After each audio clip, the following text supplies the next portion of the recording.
వినియోగదారులు డబ్బులు ఖర్చు పెట్టే విధంగా మరియు వాడు కలిగిస్తూ ప్రొడక్షన్ కూడా ఎక్కువ పెంచే విధంగా మరియు వినియోగదారులు పర్చేసింగ్ కెపాసిటీ పెంచే విధంగా ఈ యొక్క జిఎస్టీ సంస్కరణలు ఉన్నాయి.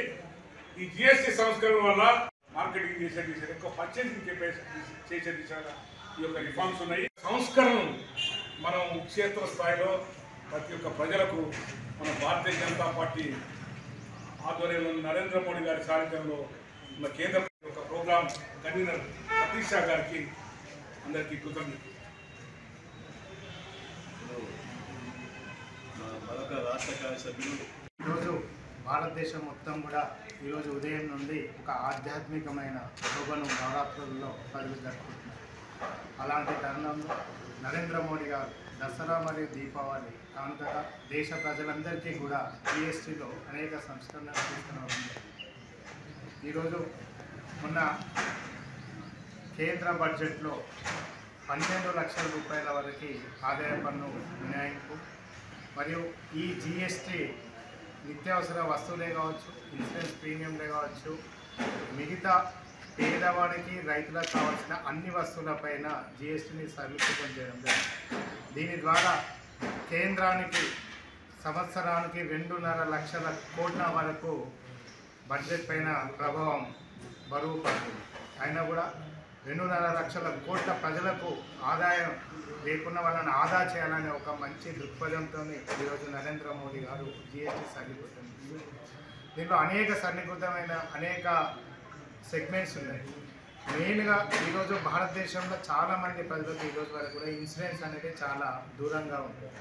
ఈరోజు మన ఆరోగ్య భద్రత విషయంలో కానీ, జీవిత భద్రత విషయంలో కానీ ప్రతి ఒక్క మనిషి కూడా ఇన్సూరెన్స్ అనేది చాలా అవసరం. అలాంటి ఇన్సూరెన్స్ పాలసీలకు గత 56 సంవత్సరాలు పాలించిన కాంగ్రెస్ ప్రభుత్వము ట్యాక్సుల రూపకంగా విపరీతంగా ఇన్సూరెన్స్ పాలసీ పెట్టడం. ఈరోజు నరేంద్ర మోడీ గారి నాయకత్వంలో కేంద్రంలోని ఎన్డీఏ ప్రభుత్వం ఇన్సూరెన్స్ సెక్టార్ని కంప్లీట్గా 0% ఎలాంటి ట్యాక్స్ లేకుండా ఇన్సూరెన్స్లు అన్నీ కూడా సరళీకృతం చేసి పేదవాడు హెల్త్ ఇన్సూరెన్స్లు కానీ టర్మ్ ఇన్సూరెన్స్లు కానీ తీసుకుంటే దాంట్లో 1 రూపీ కూడా ట్యాక్స్ లేకుండా చేయడం జరిగింది. ఇది భారతదేశ చరిత్రలోనే మనము సువర్ణ అక్షరాలతో దిగుతుండగా ఒక ట్యాక్స్ సంబంధించిన విషయం. చదువులపైన అంటే మ్యాప్స్ కానీ, స్లేట్స్ కానీ, రబ్బర్స్ కానీ, పెన్సిల్స్ కానీ, విద్యకు సంబంధించి పేదవాడు వాడి పిల్లోడు చదువుకునే స్టేషనరీ సామాగ్రి పైన కూడా ఈరోజు ఎలాంటి ట్యాక్స్ కూడా కేంద్ర ప్రభుత్వం చేయట్లేదు. అది ఒకటి. రైతుల విషయాలు కావచ్చు, ఈ విధంగా డిఫరెంట్ సెగ్మెంట్కి సంబంధించి కేంద్ర ప్రభుత్వము నరేంద్ర మోడీ గారి నాయకత్వంలో నిర్మలా సీతారామన్ గారు ఒక ఎంత పెద్ద ధైర్య సంస్థపేతమైన నిర్ణయం తీసుకున్నారంటే ఈరోజు భారతదేశ ఆర్థిక వ్యవస్థను మొదటి స్థానంలోకి తీసుకుపోయే విధంగా ఉంది.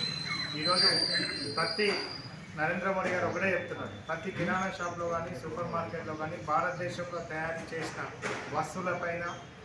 వస్తువులతోనే నింపాలి. వాటితోని వికసిత్ భారత్ దృష్ట్యా మన స్వాతంత్రం సాధించుకొని 100 సంవత్సరాలు పూర్తి 2047 వరకు వికసిత్ భారత్ కావాలి అంటే స్వదేశీ వస్తువుల యొక్క వినియోగం అయినప్పుడే ఆత్మనిర్భర్ భారత్ దృష్ట్యా మనం ఎదుగుతామనే ఒక నినాదంతో నరేంద్ర మోడీ గారు మన ఆర్థిక వ్యవస్థను ముందుకు తీసుకున్నారు. కాబట్టి ఈ మీడియా ద్వారా మేము వరంగల్ నగరంలోని ప్రజలందరికీ ఒకటే చెప్తున్నాం, నరేంద్ర మోడీ గారు జిఎస్టీ సరళీకృతం చేసి మనకు గిఫ్ట్గా ఇస్తే మనందరం కూడా వారికి మన స్వదేశీ వస్తువులను మాత్రమే కొని, విదేశీ వస్తువులను కాకుండా స్వదేశీ వస్తువులనే కొని వారికి మనం